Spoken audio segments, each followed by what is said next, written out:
কাঁচা লঙ্কা, টমেটো আর সর্ষে আর পোস্ত একসাথে বেটে নিচ্ছি। আমি পাবদা মাছের ঝাল করব, বেটে নিচ্ছি একসাথে। মাছগুলো ভাজা হয়ে গেছে, পাবদা মাছগুলো ভেজে নিয়েছি। আর কড়াইয়ের মধ্যে সর্ষের তেলে কিন্তু করছি, কড়াইয়ের মধ্যে সর্ষের তেল গরম করে নিয়ে আমি পেঁয়াজ ভেজে নিচ্ছি। আমি একটু পাবদা মাছে পেঁয়াজ দিই, সর্ষের ঝাল করলেও পেঁয়াজ দিই।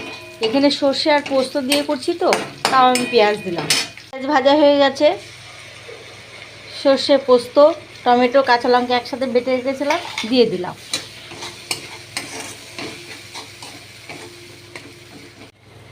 মশলার কাঁচা গন্ধ একটু যেতেই আমি পরিমাণ করে নুন আর হলুদ দিয়ে দিলাম। মশলা ধোয়া জলটা দিয়ে একটু ভালো করে মশলাটা কষিয়ে নিচ্ছি।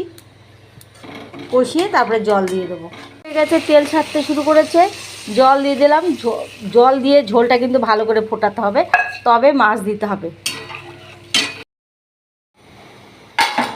ঝোল অনেক ফুটে গেছে আর অনেকটা কম হয়ে এসেছে।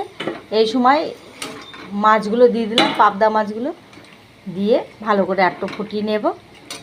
তার সাথে দিয়ে দিচ্ছি কটা কাঁচা লঙ্কা। কাঁচা লঙ্কা দিলেই ভালো লাগে। দিয়ে একটু ফুটিয়ে নিচ্ছি। হয়ে গেছে, অনেক ঝোল শুকিয়ে গেছে। এইবারে যেহেতু সর্ষে আর পোস্ত ঠিক না, আমার আগে একটু সর্ষের তেল দিয়ে দিলাম, কাঁচা সর্ষের তেল। কাঁচা সর্ষের তেল দিলে আরও খেতে ভালো লাগে। কমপ্লিট, পাবদা মাছের ঝাল কমপ্লিট। তা কেমন লাগলো বন্ধুরা একটু বলবে তো।